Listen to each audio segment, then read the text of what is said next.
RCF. Avec Monique Versker, nous allons découvrir ce pèlerinage à l'Enfant Jésus de Prague du 21 avril et nous allons en parler avec elle. Bonjour Monique. Bonjour Monsieur Enzo. Alors, je vois que vous faites partie du groupe Marial Saint-Michel. Déjà, ça, il faudra m'expliquer ce que c'est. Mais le groupe Marial Saint-Michel existe déjà depuis 1985-86. Ça a été commencé avec Madame Sacré, Claire Sacré et d'autres personnes qui ont décidé en groupe de prière de former un groupe de prière. Et groupe Marial Saint-Michel, c'est sur la dénomination La protection de la Vierge Marie et de Saint-Michel-Archange. C'est comme ça que le groupe s'appelle groupe Marial Saint-Michel. Mais c'est un groupe qui se réunit régulièrement alors? C'est un groupe qui se réunit encore régulièrement, mais plus avec la même quantité de fidèles que quand ils ont démarré. Mais ça veut dire qu'on peut en faire partie en étant éloigné ou en habitant peut-être plus loin de Bruxelles? On peut faire partie de ce groupe, tous les gens qui le désirent. Ils peuvent nous retrouver dans nos réunions de prière, dans les paroisses. Ils peuvent nous retrouver dans les pèlerinages et ils viennent quand ils veulent. Il n'y a pas d'obligation, il n'y a pas de fixation. Oui, c'est ça. Tout le monde est libre. Oui, on n'est pas membre, je dirais, obligé. Non. Et alors, vous avez ce pèlerinage. En plus de vos activités, vous avez ce pèlerinage à l'Enfant Jésus de Prague. Est-ce que c'est l'Enfant Jésus de Prague à Prague ou c'est ailleurs? C'est en Belgique. C'est en Belgique, au Orion-aux-Aimants. Avant l'Enfant Jésus de Prague, quand j'ai été avec Madame Sacré la première fois, c'était à Tongres, où il y avait les couvents de religieuses. Et puis le couvent fermé. Et apparemment, il a été transféré à Orion-aux-Aimants. Maintenant, je peux peut-être me tromper parce que je connais pas exactement ce qui s'est passé à Tongres. Donc, mais déjà, Monique, je vais vous interroger sur le fait que, bon, on essaye tous de connaître Jésus, mais pourquoi vouloir le connaître quand il était enfant? C'est-à-dire que l'Enfant Jésus de Prague est reconnu pour qu'on confie ses enfants, pour mettre ses enfants sous la protection de l'Enfant Jésus. L'Enfant Jésus est un enfant, les enfants des familles, ce sont des enfants. Alors pour bien, le moment que les personnes ont la foi, mettre ses propres enfants sous la protection de l'Enfant Jésus de Prague. Et alors, l'Enfant Jésus de Prague, il a, je dirais, des accoutrements impériaux, hein, avec des couronnes, avec des manteaux rouges. Enfin, ça dépend un peu des endroits, mais avec parfois de la dentelle ou avec toutes sortes de choses.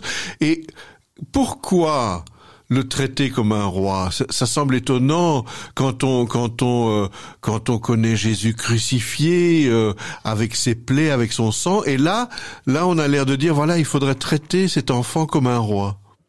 Comment est-ce que vous voyez ça, Monique? Mais à Tongres, il avait une robe, un manteau rouge, et à Aux-Aimants, il a un manteau vert. Pourquoi? Je n'en connais pas la raison. Quand nous irons le 21 avril, il y a l'abbé Cocotte qui expliquera l'historique et l'histoire de l'Enfant Jésus de Prague, comment il est arrivé chez eux et tout. Moi, j'ai un texte ici avec, mais il est un petit peu long à lire. Mais on peut toujours prendre quelques extraits. Mais ça veut dire que quelque part, on confie des enfants de sa famille à l'Enfant Jésus de Prague, mais en même temps, soi-même, on se confie aussi alors quand même un peu, Monique. On confie ses enfants, on se confie et on confie surtout la famille pour que la famille puisse rester réunie.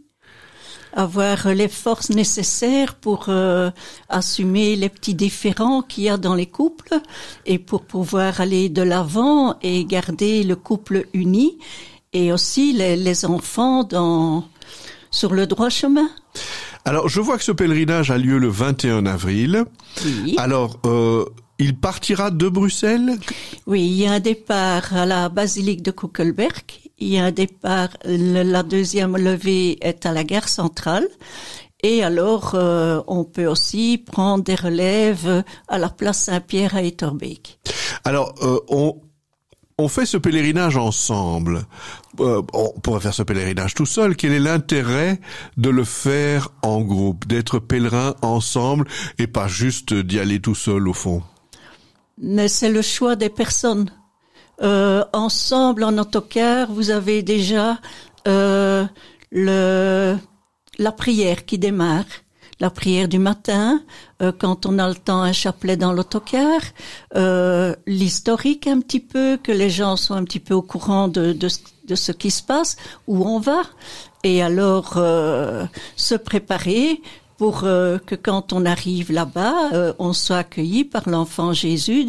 On a notre Eucharistie et le petit déjeuner, puisque nous avons une salle maintenant là-bas. Avant, il n'y en avait pas, maintenant il y en a une, et où il y a des religieuses asiatiques qui sont là, qui nous accueillent. Je ne sais pas exactement de quel pays. Et il y a les collations qui sont là. Évidemment, il y a une petite participation pour la salle, ce qui est logique pour l'entretien et tout. Et alors, il y a possibilité d'avoir du café, du thé, un morceau de gâteau et alors, quand on dit l'enfant Jésus de Prague, c'est parce que les apparitions ont lieu plutôt à Prague, mais cette dévotion à l'enfant Jésus, elle peut exister dans un tas d'autres pays au fond. Oui. Oui, et puis il y a des endroits où il y a des personnes qui sont spécifiques dans la prière à l'enfant Jésus de Prague. Comme il y en a qui sont pour la Vierge, comme il y en a qui sont pour Saint-Michel-Archange. Comme nous, le premier mardi du mois, c'est toujours la dévotion à Saint-Michel-Archange. Alors, si le pèlerinage a lieu le 21, il vaut mieux, disons, avoir participé financièrement à peu près quand? Qu'est-ce que vous pensez? Dès qu'on réserve, faire le paiement le plus rapidement possible, parce que c'est le paiement qui confirme l'inscription, la réservation. Après une certaine date, il faut voir s'il y a encore de la place, parce que quand on a un autocar de 55 places, il y a une limite, évidemment. Il y a une limite et ils sont pas élastiques. Et alors aussi, je suppose que si je suis le débutant total et que j'y connais rien, on va m'expliquer ce que c'est qu'un pèlerinage, que c'est que l'enfant Jésus. Enfin, je veux dire, même des gens qui n'y connaissent rien peuvent participer à votre pèlerinage sans problème. C'est ouvert à tout le monde. Et quand on veut des explications en plus, mais non qu'à me téléphoner sur mon GSM. Alors, dites-moi votre numéro. Le 0474 41 56 51. Et alors, Monique, je vous demande de le répéter, pour être sûr. 0474 41 56 51. Et alors aussi, vous avez un numéro de fixe aussi, Monique? J'ai un numéro fixe, mais ça, ce n'est que le soir, parce que quand je suis pas à la maison, je ne sais pas décrocher. Je préfère sur le GSM. D'accord. Parce que quand je suis en paroisse, il est éteint, mais dès que je rentre à la maison, je peux recontacter les personnes directement. Est-ce que c'est mieux de vous écrire un message alors? On peut envoyer le SMS, je voudrais participer à ce pèlerinage, voici mes coordonnées et comment je dois faire, et je leur explique, je leur dis. Alors, donc, pour être complet, Monique, je rappelle que il faut pas faire partie du groupe Mariage Saint-Michel. C'est libre donc, à tout le monde. C'est libre vraiment pour tous ceux qui le désirent. Le pèlerinage à l'enfant Jésus de Prague, ce n'est pas à Prague, mais rappelez-nous la ville. C'est en Belgique, à Orion-aux-Aimons. À Orion-aux-Aimons, c'est en province de Liège ou je me trompe? Oui, c'est tout près de Huy. C'est tout près de Huy. Que, en fait, ce pèlerinage aura lieu le 21 avril. On va partir à quelle heure? Qu'est-ce que vous diriez? L'autocar démarre à 8h du parking de la basilique. Du parking de la basilique? Oui, parce que comme il y aura des enfants, on peut pas faire partir le pèlerinage à 7 heures du matin. Il vaut mieux exceptionnellement prendre un petit peu. Oui, un peu le temps, un peu être avant. Oui, toujours être un quart d'heure avant l'heure indiquée sur le du départ. Mais disons que, en tout cas, à partir de 7h30, il y aura du monde, et à 8h, on part. Hein, à 8h, on part de la basilique, puis on va faire la relève à la gare centrale, rue Cardinal Mercier, rue de l'Oxum, sur le coin. Et après, selon le nombre de personnes, on ira à la place Saint-Pierre, faire la relève à la place Saint-Pierre. Et puis on se met en route. C'est près de Mérode, je me rappelle bien. Oui. Et alors, l'enfant Jésus, évidemment, la dévotion à l'enfant Jésus, c'est une dévotion familiale. On confie au Seigneur Jésus toute sa famille, oui. Qu'elle soit très heureuse ou problématique. Et puis, vous disiez que c'est ouvert à tous les âges. À tous les âges. À tous les âges, donc c'est un vrai pèlerinage. Et je rappelle que nous étions en compagnie de Monique Versker qui nous invitait à ce pèlerinage du 21 avril. Merci beaucoup Monique, à bientôt.